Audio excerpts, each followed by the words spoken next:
At the end of Marineford, Shanks arrived to stop the war. But at the beginning of Elbaf, Shamrock has arrived to start a war. And this war is going to be nuts. Will it be the final war of the story? I don't think so. I think there's gonna be some sort of pre-war before the real final war. But in this pre-war, we're gonna see the Holy Knights mobilize. That is the very same thing Dragon said. When the Holy Knights mobilize, that's when we're gonna start making our move too. So all of a sudden now, the scope of Elbaf and what is soon to come, Monkey D. Luffy and company are going to deal with potentially a full-scale world government invasion led by potentially Holy Knights. Holy Knights. This, whoo, man, oh man, just the reveal of Shanks's twin, Shamrock, or maybe his half-sibling, Shamrock. When I see the name Shamrock, I'm thinking, yo, his hair could be green. His hair could be straight up, deep, leafy green, Celtic green. And yes, the official colors have his hair as red in the Reverie arc, but with a little bit of Celtic magic. Celtic magic! And Oda say so, that could turn from red to green. This man has a Lucky Charm box somewhere in his fit, maybe a tattoo right on his back, even though he looks like he belongs in France all day, every day. That's not a saber, that's a baguette. Yeah, he draws his sword, it's actually a baguette. Croissants for breakfast, snails for lunch, and frog legs for dinner. That's the way he looks. There is a lot to process for this chapter. Not necessarily because of the amount of content that we're getting, but it's what kind of content we're getting, right? This chapter does give us a lot of lore material at the beginning, for sure. And then we get to see more of Gunko in action with her arrow fruit and claims about her power level. And as a power scaler, you have my attention, absolutely.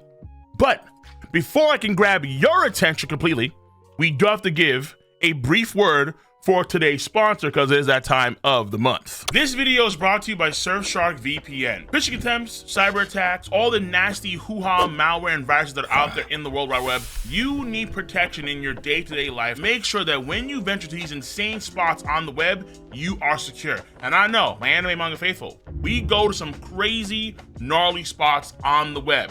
To each their own, but you do need a shield when you venture off into these dangerous parts of the woods. And let Surfshark VPN be that shield. Not only does it have anti-malware, antivirus features, but also it does have IP changing functionalities wherein which wherever you are, no one will know who you are. So Surfshark VPN can clean all that nasty stuff that is going to try and harm your device, and it doesn't matter which device it is. Whether it's Windows, whether it's Macintosh or Linux, whether it's on your desktop, laptop, phone, iPad, you name it, Surfshark VPN has you covered on all your devices, and it's available in so many different countries across the entire world. And one of the things I do absolutely hate is region gating. And I love how Surfshark VPN can circumnavigate region gating with the region change feature. So there are certain shows, animes, movies that I want to check out that, let's say normally I can't on Netflix, on Hulu, you name it.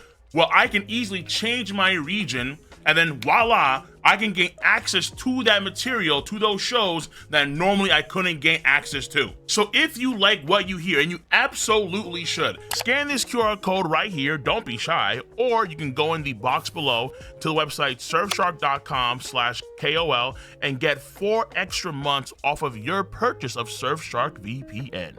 So, lads and ladies, on that note, let us get back to the video content at hand. Now, before we go into this chapter fully, I do want to say this. It is undeniable. When it came to the idea of the Holy Knights being the primary adversaries for Elbaf, that was not my number one option that I've noted forward to my streams, my theory videos, and so on. Where, yeah, I thought it was a possibility for sure, but it was not my primary possibility because, truth be told, I feel like Oda needed to wrap up some characters, Big Mom, wrap up some characters properly before they can get their complete send-off, their complete kumbayas. But now that we have a situation here that is panning out to be an intense situation, potentially involving maybe not all Holy Knights, but many Holy Knights, and this could also involve other world government forces, like, for example, the Marines, and the Marines can come in as well. There are situations here where, okay, maybe maybe what I thought would be the best option is not coming out to play. And in fact, what is happening is the most hype option. The best option doesn't necessarily mean it's the most hype option, but we have potentially a pre-battle for maybe the final war of the story. And oh, it's getting scary. It's getting real scary. But before we get to that, what is definitely scary in its own right, but mostly gives you feelings of being awestruck, is Luffy, Zoro, and Nami running around the castle with Road trying to find the treasure, but seeing the magnitude of this area.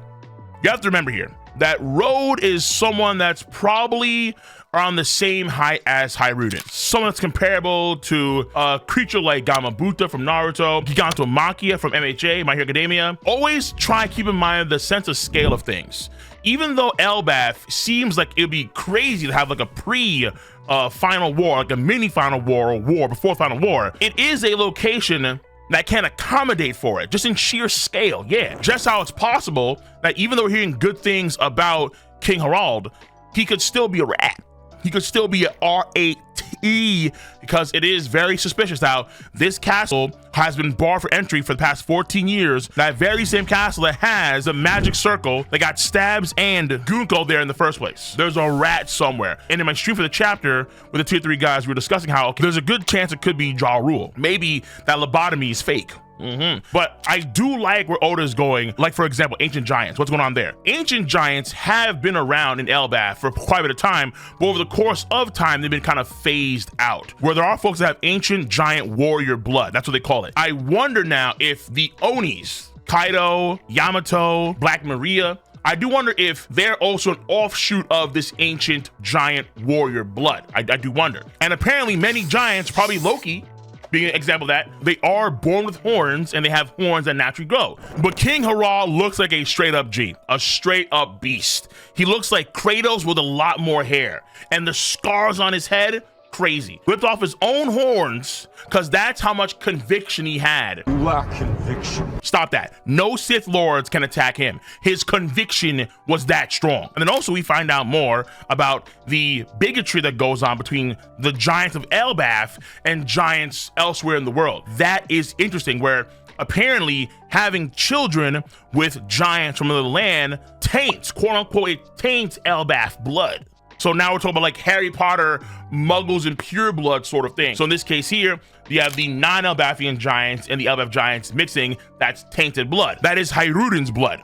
But Loki's blood seems to be pure blood, where Loki is born of giants from specifically Elbaf. So that is all absolutely damn great lore and fantastic lore. And speaking of Loki himself, we get to see the Arrow Nomi's smackdown. Just absolutely devastating smackdown on him by Gunko. And one of the craziest part was reading the part where Stab says, full on, Loki, even if you were free, Gunko will still beat you. We did a video the other day, check over here, boom, where we talked about Gunko and why the Holy Knights were so damn dangerous. Because in that video, I explained how there's a possibility that a lot of the Holy Knights could be comparable to Loki, whether it be weaker or stronger. Now, to be fair, Shamrock could be glazing up too hard. That's possible. But that is a huge stamp of approval for her power, undeniably. And what she does is pretty busted in, I guess, some sense, because the idea, as far as I understand, is that even though the arrow showed you the path beforehand, the outcome of the arrow fruit is unavoidable. So whatever will happen, will happen. One of those powers that, in theory, potentially outdoes speed. Maybe, let's say, in a similar sense to Vanderdecker's powers, where no matter what, wherever the arrows point to, whoever is marked, they will be targeted and they will be hit. When she lays on that haymaker, and by the way, her her thing is ridiculous, man.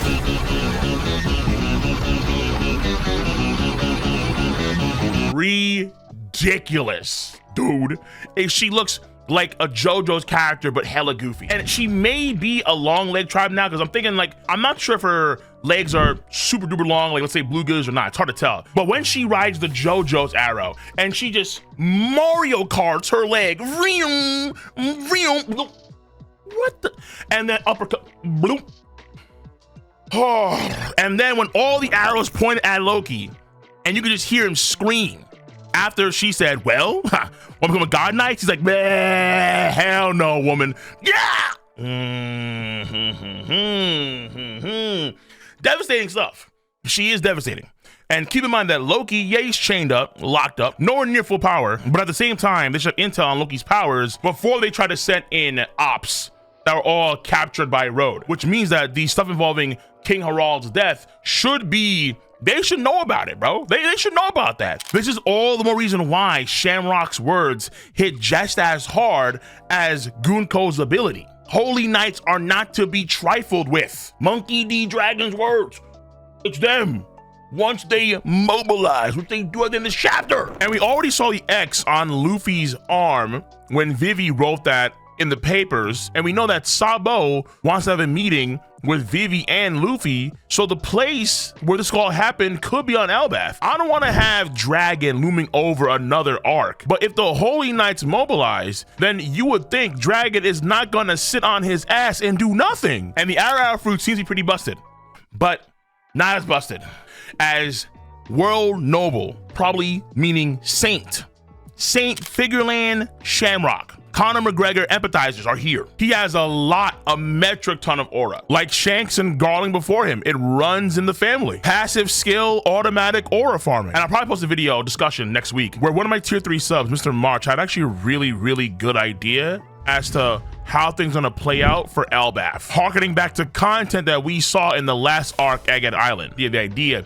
that this could essentially be a God Valley 2.0 with the captain of the God's Knights, the Holy Knights, leading the way. But the fact that Shamrock is comfortable enough to mobilize all the Holy Knights or the world government at large to maybe mobilize a large force to fight against Elbaf probably means that Garland gave him the AOK to do whatever he needs to do in order to make sure that they get the right assets and take down their adversaries if deemed necessary. He just has to confirm that back to the Holy Land, and in the near future, we may see Holy Knights touch down in the same way Gunko and Shamrock. I'm having a hard time saying Shamrock. I really am. I think that Figureland Shamrock as a name is not the best name. It doesn't roll off the tongue that well. Stabs is so much better. But that being said, Holy Knight's gonna probably teleport in really soon, and Marines could be coming later on, particularly if we see the Rev come in at some point too, because the Holy Knights have moved. So it winds being a chain effect where parties keep on flooding in, just how we saw in God Valley,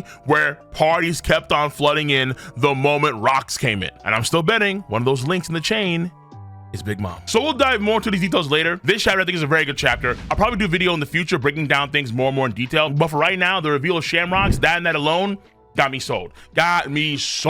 So let me know your stance on this chapter. I'm gonna see you guys on the flip side. Shamrock is here. Until next time, stay safe, peace out, have a nice one. See you. Bye-bye.